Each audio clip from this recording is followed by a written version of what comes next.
शलोम father जी, आपकी कायनाना खिदमत के 34 साल मुकम्मल होने पर मैं आपको मुबारकबाद पेश करता हूँ और ख़ुदा के ज़रूर शुक्रगुज़ार हूँ कि उसने ऐसा अच्छा चौपान हमें अता किया है जो हर वक्त अपने गले की फ़िक्र में रहता है।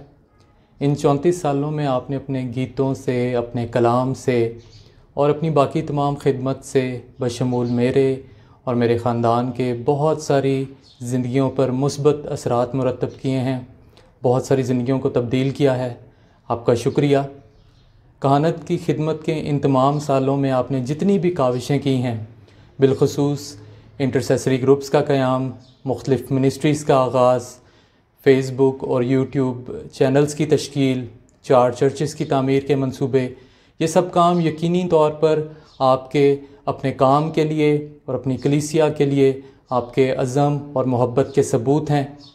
और जिस तरह आप बाकी सब लोगों की खिदमत के लिए उनको सराहते हैं, तो आज आपकी ऑर्डिनेशन एनिवर्सरी के मौका पर ठीक आपके अंदाज़ में ही आपकी 34 साल की सारी खिदमत और मेहनत के लिए तुहानू लख लख सलामा।